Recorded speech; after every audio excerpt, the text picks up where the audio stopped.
Swastiastu. Mari kita bangkit berdiri. Kita mulai KPKN. Mari kita ambil saat teduh sejenak.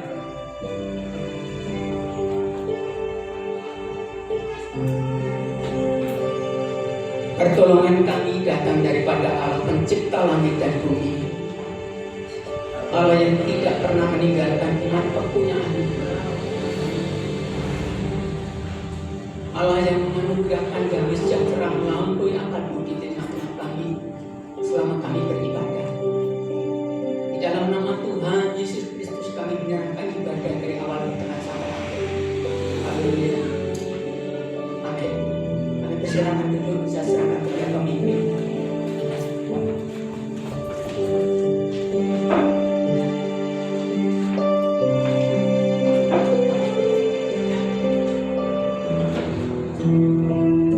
Shalom. Puji nama Tuhan. Pada pagi hari ini kita masih diberkati Tuhan untuk memuji memuliakan nama Tuhan. Kita akan datang kepada Tuhan karena Tuhan itu sempurna dalam hidup kita sekalian. Haleluya. Kami cinta kasih-Mu sempurna.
Mungkin dalam minggu-minggu ini ada yang mempunyai berkat mujizat jinak kepada jemaat. Kalau tidak ada, kita akan bangkit berdiri. Kita akan bermasmur bagi Tuhan. Oh, betapa indahnya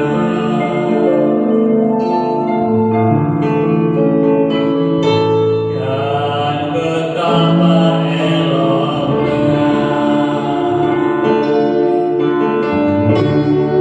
bila saudara seiman hidup dalam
bila hati kita terasa berat, kita akan datang kepada Tuhan. Kita akan memuji Tuhan dan sebentar lagi kita akan mendengarkan firman Tuhan. Mari kita datang kepada Tuhan. Kita akan sujud di alam.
Demikian iman kami Tuhan, waktu kami sujud datang di altar Tuhan, sesuatu terjadi dalam hidup kami.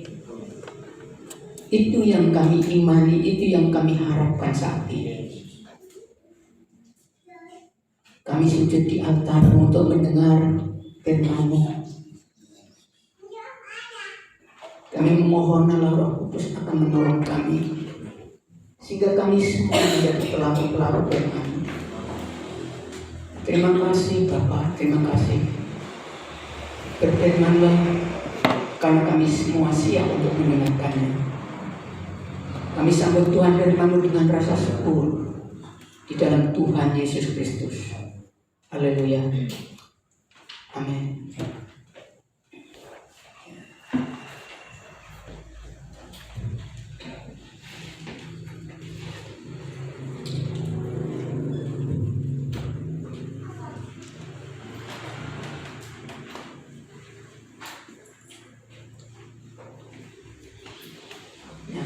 Bapak Ibu Saudaraku yang dikasihi Tuhan, minggu kemarin kita sudah mendengarkan firman Tuhan dari kitab Wahyu pasal yang terakhir.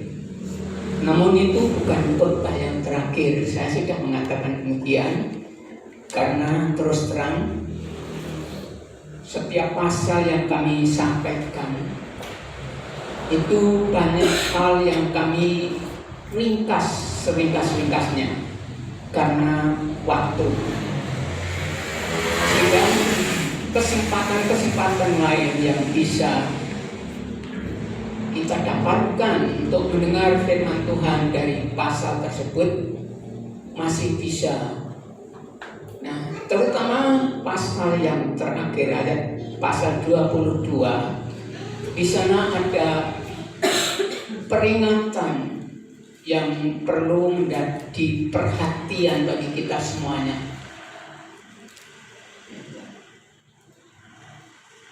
Ayat 18-19 ini peringatan. Demikian Wahyu 22 ayat 18-19. Aku bersaksi kepada setiap orang yang mendengar perkataan-perkataan nubuat dari kitab ini. Jika seorang menambahkan sesuatu kepada perkataan-perkataan ini, maka Allah akan menambahkan kepadanya malapetaka yang tertulis di dalam kitab ini. Dan jika seorang mengurangkan sesuatu dari perkataan-perkataan dari kitab nubuat ini, maka Allah akan mengambil bagiannya dari pohon kehidupan dan dari kota kudus, seperti yang tertulis di dalam kitab ini. Ini peringatan seperti orang tua memperingatkan anaknya bahwa kalau anak-anaknya itu mengabaikan Alkitab, akan Tuhan cewek. Ayat ini berbicara demikian. Dan kemarin kita sudah tahu bahwa Yohanes pun akan terkecoh. Di dalam ayat ke-8 ini juga peringatan bagi kita. Dan aku Yohanes, aku yang telah mendengar dan melihat semuanya itu. Dan setelah aku mendengar dan melihatnya, aku tersungkur di depan kaki malaikat yang telah menunjukkan semuanya itu kepadaku untuk menyembahnya. Ya, peringatan ini. Tetapi ia berkata kepadaku, jangan berbuat demikian. Aku adalah hamba, sama seperti engkau dan saudara-saudaramu, para nabi, dan semua mereka yang menuruti segala perkataan kitab ini. Sembahlah Allah. Yohanes terkecoh. Dia ingin menyembah malaikat. Lalu malaikat itu menegurnya, tak boleh. Sembahlah Allah saja. Aku sama seperti kamu, pelayan-pelayan Tuhan. Bahkan sebenarnya kalau Anda tahu pekerjaan malaikat itu untuk melayani saudara dan saya. Hanya kita tidak bisa melihatnya. Nah, coba kita bayangkan, Yohanes pun hampir terkecoh kalau tidak ditegur oleh malaikat. Artinya kita semua bisa saja salah dalam hal penyembahan. Kemarin saya sampaikan kepada anak muda, kalau kita tidak mengenal Allah dengan benar dalam pewahyuan Alkitab, kita bisa terkecoh. Saya ambil contoh yang real saja. Banyak orang Kristen percaya bahwa Allah orang seberang itu sama dengan Allah kita.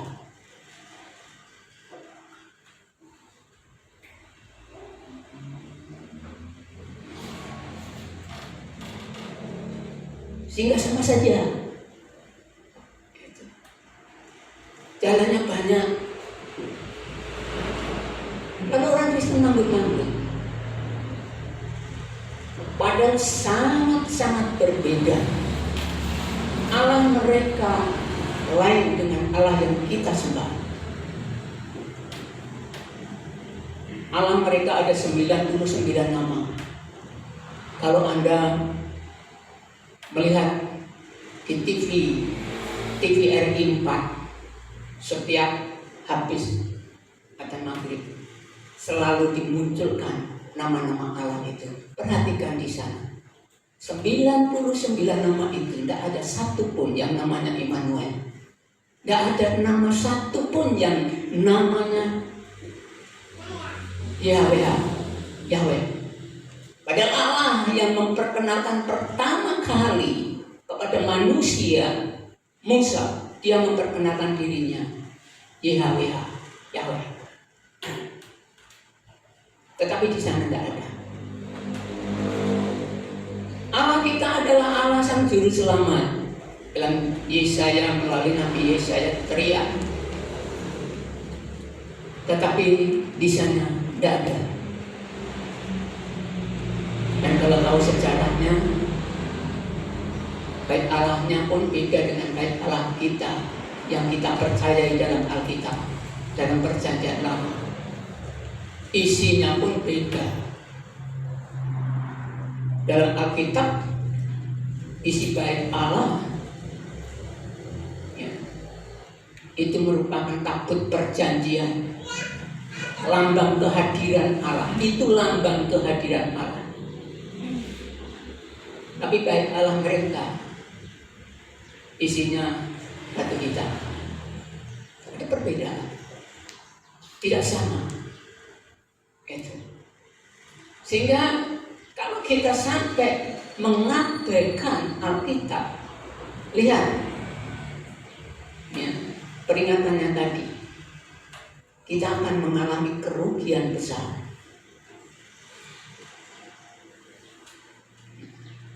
Ayat 19 tadi, kita akan mengalami kerugian besar. Banyak hal yang kita butuhkan dalam dunia ini sebenarnya disediakan Allah di dalam Alkitab,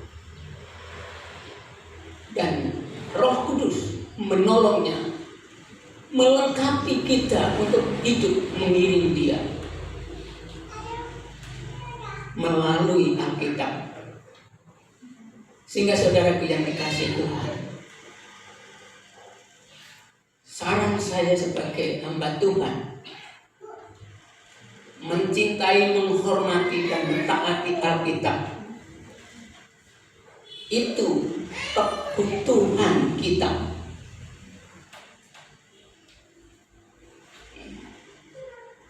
Saya akan ulangi. Mencintai, menghormati, dan mentaati mengerti firman Allah yang ada di dalam Alkitab itu merupakan kebutuhan kita. Kalau Anda tidak, kebutuhan Anda ada yang berkurang. Mari kita lihat Wahyu pasal 1 ayat 3.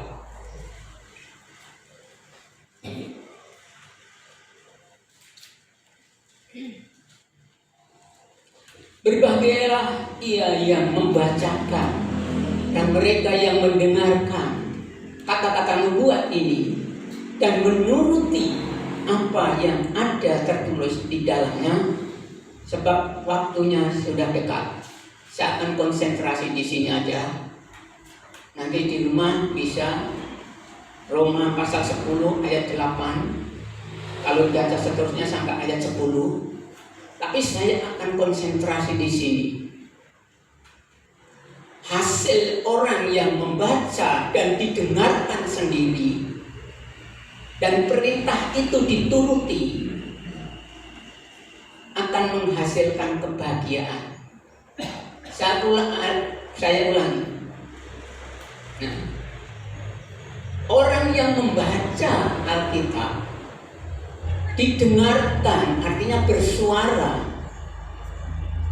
Dalam Roma pasal 10 ayat 8, firman Tuhan itu ditaruh dalam mulutmu. Dan Tuhan akan mengerjakan firman Allah yang ditaruh dalam mulut kita. Dibaca, didengarkan, dan dilakukan. Itu akan menghasilkan kebahagiaan hidup. Siapa yang tidak mencari kebahagiaan? Tersedia di sini. Bahkan saudaraku yang dikasihi Tuhan, akhir-akhir ini banyak media sosial, medsos yang berbicara soal kesehatan imun tubuh. Nah, hasil survei orang-orang yang rutin membaca firman Allah, didengarkannya, imunnya jauh lebih baik daripada orang yang tidak pernah mendengarkannya. Ini hasil survei. Artinya di lapangan terjadi seperti itu. Tapi saya bisa memahami benar, karena orang yang berbahagia, orang yang happy, itu ya seluruh organ tubuh ini berfungsi seperti Allah menciptakan itu, sehingga tidak disfungsi tetapi berfungsi normal, dan imun tubuh akan menjadi kuat. Kita tidak perlu takut dengan virus corona. Kalau imun Anda kuat, kebanyakan yang mati itu bukan karena corona. Kita tidak tutup mata, virus corona sudah ada di bumi ini, dan itu tidak akan hilang. Tetapi kalau imun tubuh kita, kesehatan kita baik, fungsi organ tubuh ini di dalam ini berfungsi normal, kita akan kuat seperti kena flu gitu. Nah, sehingga saudara yang dikasih Tuhan, kemarin anak muda saya mintai komitmen untuk membaca secara rutin Alkitab. Ada bacaan secara rutin, bukan dipelajari, hanya dibaca saja. Itu 1 tahun, dan setiap bulan. Kalau di grup anak muda itu sudah di-share oleh kita. Di sana ada jadwal bulan Oktober ini, nanti bulan Desember demikian. Karena hasil yang lain, mari kita lihat ya, Yakobus pasal 1 ayat 22 dan 25 sampai 25. Yakobus. Tetapi hendaklah kamu menjadi pelaku firman dan bukan hanya pendengar saja. Sebab jika tidak demikian kamu menipu diri sendiri. Sebab jika seorang hanya mendengar firman saja dan tidak melakukannya, ia adalah seumpama seorang yang sedang mengamat-amati mukanya yang sebenarnya di depan cermin. Baru saja ia memandang dirinya, ia sudah pergi atau ia segera lupa bagaimana rupanya. Ayat 25. Tetapi barang siapa meneliti yang mempelajari dengan cermat hukum yang sempurna, itu Alkitab. Dalam Perjanjian Lama ada 10 hukum, yaitu hukum yang memerdekakan orang, itu firman Allah, dan ia bertekun di dalamnya. Tekun tidak usah ditafsir. Jadi bukan hanya mendengar untuk melupakannya saja, melupakannya, tetapi sungguh-sungguh melakukannya. Lihat di sini, ia akan berbahagia oleh perbuatannya. Berapa kali kita bekerja hasilnya mengecewakan? Berapa kali? Kita sering bekerja tetapi hasilnya mengecewakan. Tapi firman Allah ini mengandung janji. Apa yang kita lakukan menghasilkan kebahagiaan. Bukankah ini satu kebutuhan kita? Kita bekerja, kita berbuat sesuatu supaya menghasilkan kebahagiaan. Lihat di sini. Saudara yang dikasih Tuhan, masih kita lihat lagi apa hasil yang lain. Mengapa Yohanes diilhami oleh Roh Kudus, berbahagialah orang yang mendengar, memperkatakan firman Allah dan dilakukannya. Yosua, Perjanjian Lama, Kristi.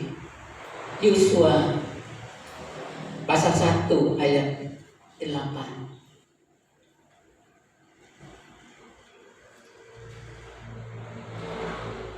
Yosua pasal 1 ayat 8, lihat di sini. Janganlah engkau lupa memperkatakan, sama seperti Wahyu tadi ya. Kitab Taurat ini pada waktu itu baru Taurat yang ada, belum lengkap seperti saat ini. Tetapi renungkanlah itu siang dan malam, supaya engkau bertindak hati-hati sesuai dengan segala yang tertulis di dalamnya. Sebab dengan demikian perjalananmu akan berhasil dan engkau akan beruntung. Lihat, kalau firman Tuhan ini ditaruh di mulut kita, kita baca, janganlah aku lupa memperkatakan kitab Taurat ini, tetapi aku renungkan siang dan malam, supaya aku bertindak hati-hati sesuai dengan segala yang tertulis di dalamnya. Sebab dengan demikian perjalananku akan berhasil dan aku akan beruntung. Kalau itu ditaruh dan setiap pagi misalnya mengucapkan demikian, dan kau akan berjalan menuruti firman Tuhan, lihat hasilnya, akan berhasil dan beruntung. Bukankah ini yang kita harapkan? Bukankah ini kebutuhan kita? Saudara yang dikasih Tuhan, masih dalam Perjanjian Lama, Mazmur Kristi, Mazmur yang pertama ayat 1 sampai 2. Nanti dibaca satu pasal. Saya mulai percaya, diberi tugas oleh Pak Polmer suruh menghafalkan Mazmur pasal 1, satu pasal itu suruh menghafalkan.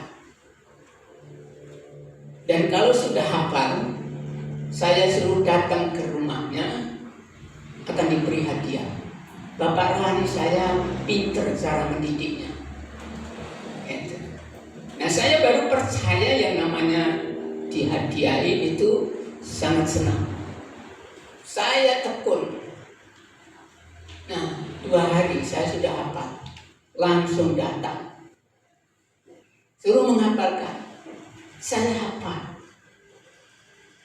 Hadiahnya tunggu. Terus lagi begitu caranya. Dan aku bertumbuh. Bapak rohaniku tidak kecewa kalau melihat pertumbuhanku. Sampai sekarang saya kirimi khotbah-khotbahku. Dia sangat senang. Dan siapa yang tidak mengharapkan seperti itu? Lihat di sini. Berbahagialah orang yang tidak berjalan menurut nasihat orang fasik, yang tidak berdiri di jalan orang berdosa, dan yang tidak duduk dalam kumpulan pencemooh. Berhenti di sini dulu Mbak Kristi. Banyak orang Kristen ngumpul nggone wong ora percaya, gluyur nggone wong ora percaya. Akhirnya tidak bahagia hidupnya. Kita ayat 2 Mbak. Tetapi yang kesukaannya ialah Taurat Tuhan, dan yang merenungkan Taurat itu siang dan malam. Terus ayat selanjutnya, ia seperti pohon yang ditanam di tepi aliran air, yang menghasilkan buahnya pada musimnya, dan yang tidak layu daunnya. Apa saja yang diperbuatnya berhasil. Sampai di sini aja, nanti dibaca di rumah. Saya mencatat dari situ. Orang yang rutin membaca Alkitab, direnungkan firman Tuhan itu, dan dijalankannya, hidupnya akan mengalami damai. Seperti pohon ditanam tak pernah layu di tepi aliran sungai, membuat damai, bahkan berbuah. Ingat Tuhan Yesus mengutuk pohon ara yang tidak berbuah. Sama dalam Yohanes pasal 15 juga sama, kita ini ranting-rantingnya kalau tidak berbuah, kita akan dipotong, dibuang. Nah, kita akan bisa berbuah kalau kita rutin membaca dan merenungkan firman Tuhan. Dan saudaraku yang dikasihi Tuhan, satu perikop ya lagi untuk mengakhiri ini. Mazmur 119. Mazmur 119 ayat 97 sampai 104. Saya beritahu, Mazmur 119 ini ditulis oleh Ezra. Ezra ini pemimpin membangun bait Allah setelah pembuangan dari Babel. Lalu Babel dikalahkan Persia. Nah, dari Persia dia dikembalikan, dipimpin oleh Ezra, dan membangun kota Yerusalem, membangun bait Allah, dan banyak tantangan di sana. Dan ini merupakan doa setiap malam rupanya, karena ada 176 ayat yang ditulisnya di pasal 119 ini. Dan salah satunya sering dinyanyikan ada di ayat ini. Firman-Mu pelita bagi kakiku dan terang bagi jalanku. Itu 119 ayat 105. Kita akan membaca ayat 97. Kristi 97. Betapa ku cintai Taurat-Mu, aku merenungkannya sepanjang hari. Lihat ini. Perintah-Mu membuat aku, ya terus perintah-Mu membuat aku lebih bijaksana daripada musuh-musuhku, sebab selama-lamanya itu ada padaku. Sampai di sini saya akan menjelaskan. Tadi sudah saya beritahu bahwa Ezra banyak musuh-musuhnya.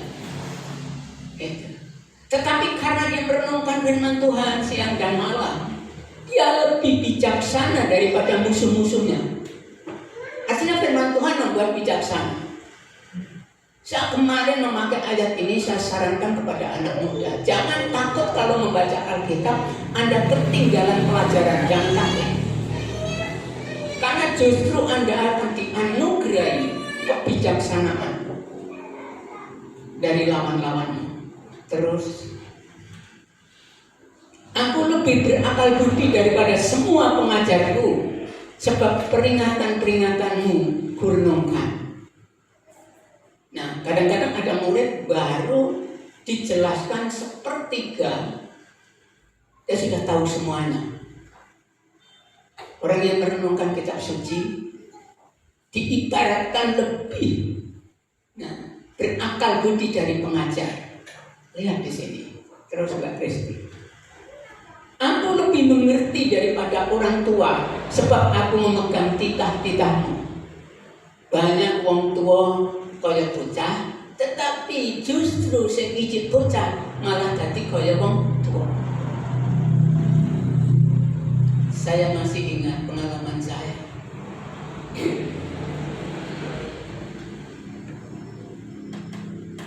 Waktu saya belum percaya, tak ada yang berani menyuruh aku boleh silia dari pelajar, kon jadi denu.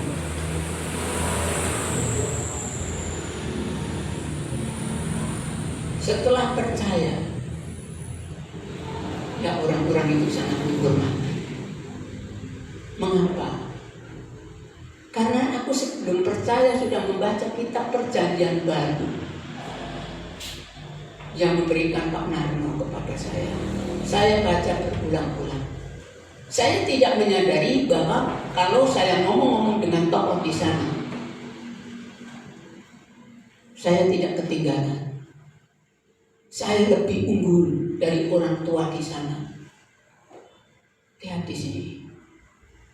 Saya bukan orang hebat. Apalagi Anda tahu latar belakang saya. Tetapi karena Tuhan membuat aku haus akan firman-Nya, aku rajin membaca.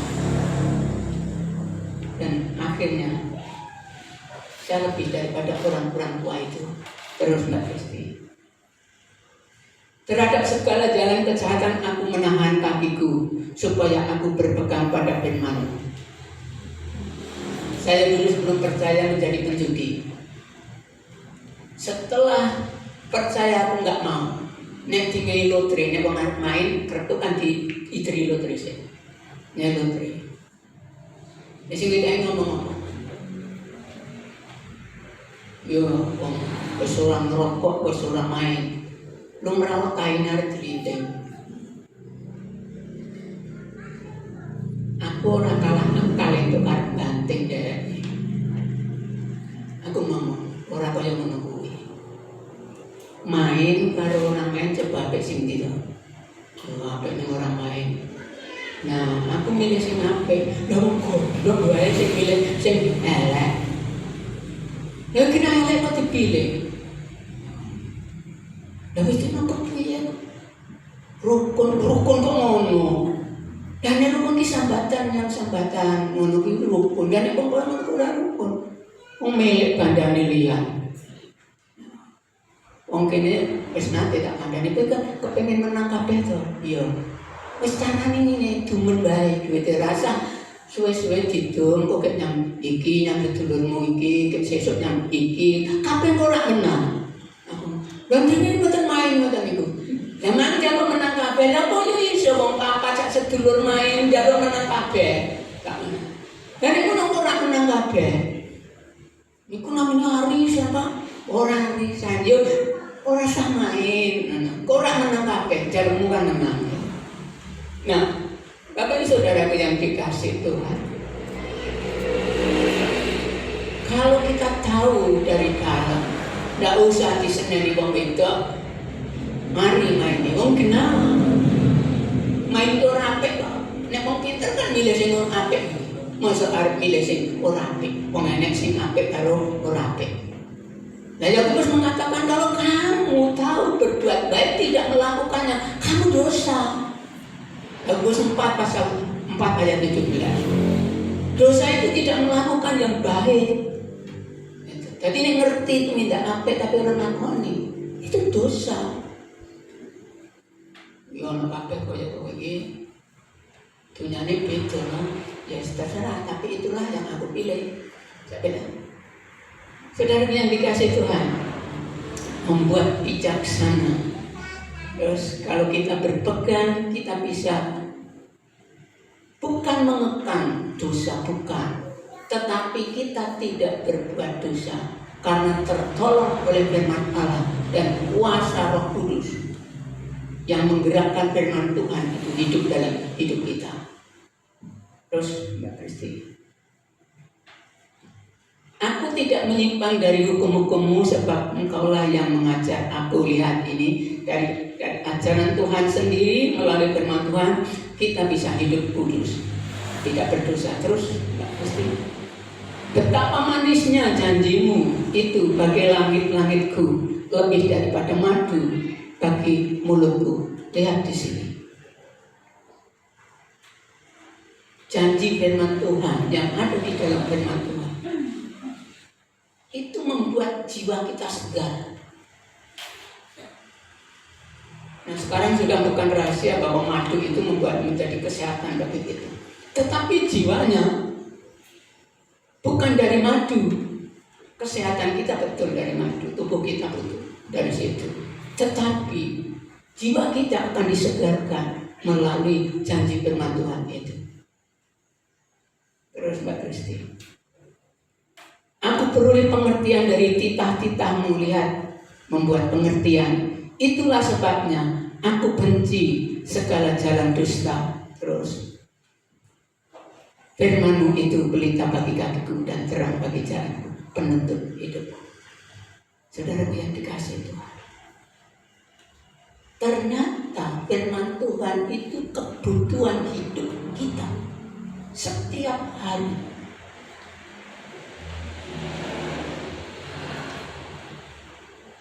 Kalau Anda hanya mendengarkan firman Tuhan 1 minggu 2 kali, itu pun bisa konsentrasi.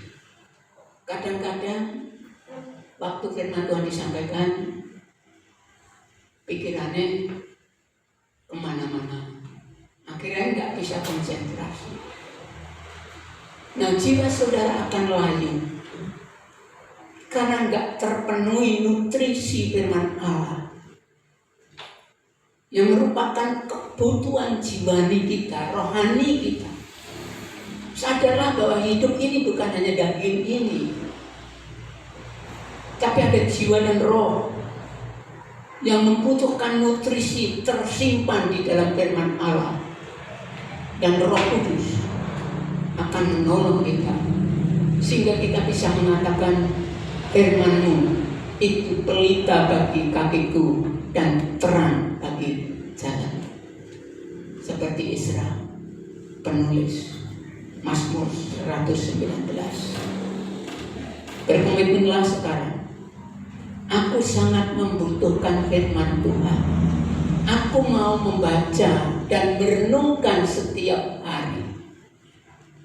Nanti bisa di yang ada di grup anak muda, di sana ada. Nanti kalau minta dikirim ke grup Brayat, silakan Mbak Nita nanti dikirim ke grup Brayat. Dan seterusnya nanti bulan November juga demikian. Jadi setiap bulan ada di sana urutannya. Nanti 1 tahun itu kita akhirnya bisa seluruh Alkitab terbaca. Dan ternyata firman Allah yang tertulis dalam Alkitab dan digerakkan, dipimpin oleh Roh Kudus dalam hidup kita merupakan pelita dan terang bagi jalan hidup kita. Kebutuhan kita di dunia yang gelap, kita membutuhkan terang itu, yaitu firman Allah. Tuhan memberkati. Mari kita berdoa. Bapak, kami mengucapkan syukur untuk peringatan yang Tuhan berikan kepada kami karena Engkau mengasihi kami. Roh Kudus, tolong kami supaya kami memiliki kehausan untuk mendengar, memperkatakan, dan melakukan firman-Mu. Aku mau mencintai, menghormati, dan mentaati firman-Mu yang tertulis dalam Alkitab. Terima kasih Bapa, terima kasih. Di dalam Tuhan Yesus Kristus kami telah berdoa dan mengucapkan syukur untuk firman. Mau menjadi pelaku-pelaku firman. Haleluya. Amin. Makasih. Kita akan langsung ke perjamuan kudus. 1 Petrus pasal 3 ayat 18.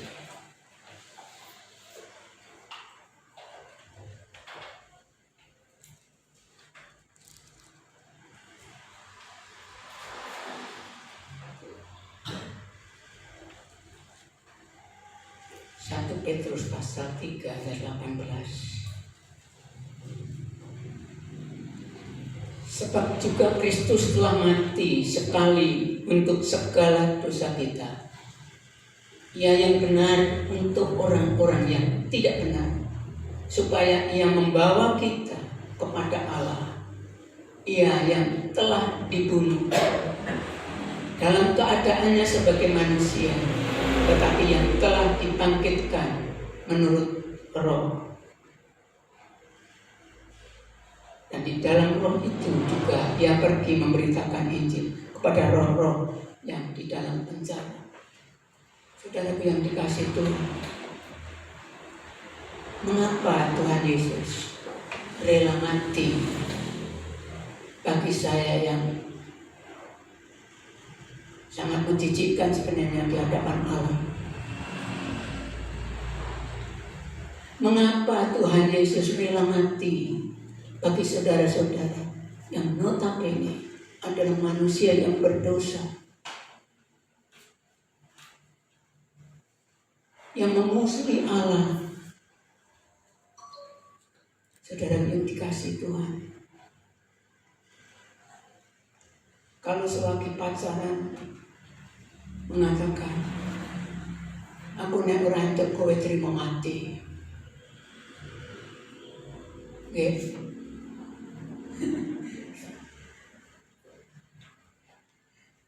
Tapi benarkah mati? Benarkah dia rela mati? Tidak. Tapi Tuhan Yesus benar-benar rela mati, yang seharusnya tidak mati, supaya Anda tahu, supaya memiliki Anda. Gerejanya orang-orang percaya adalah mempelai Tuhan Yesus. Dia rela mati supaya dia memiliki saya dan saudara. Ingat, kamu bukan milikmu sendiri. Kalau engkau mengasihi suamimu yang rela mati bagi engkau,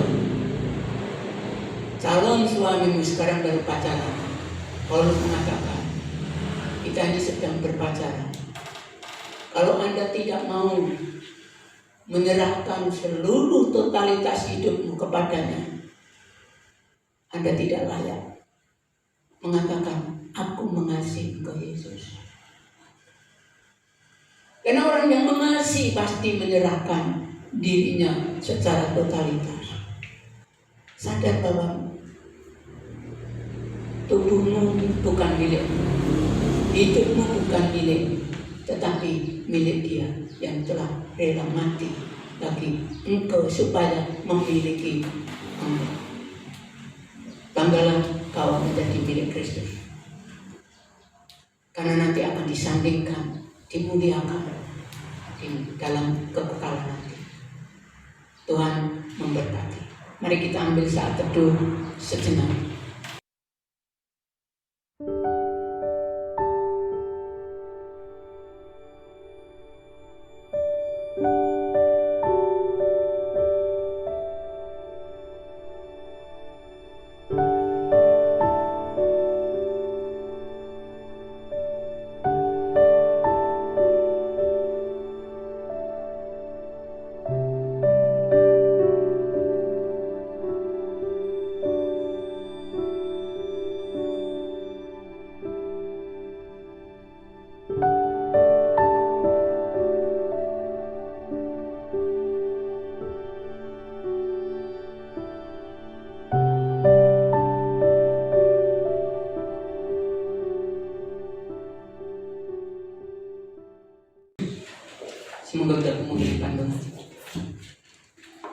kami mengucapkan syukur untuk himpunan ini.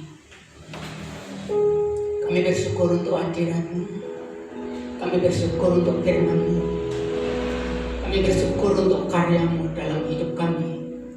Kau terus menyempurnakan kami makin serupa dengan Tuhan Yesus. Kau akan memakai sisa hidup kami sesuai dengan rencana-Mu dan kehendak-Mu. Biarlah itu yang terjadi dalam hidup kami. Terima kasih Bapa, terima kasih. Saudara yang dikasih Tuhan, angkatlah tanganmu. Terimalah berkat ini dengan iman. Ulanglah saudaraku. Bapa di surga memberkati engkau dengan damai sejahtera yang melampaui akal budi. Tuhan Yesus mengasihi saudara tanpa batas.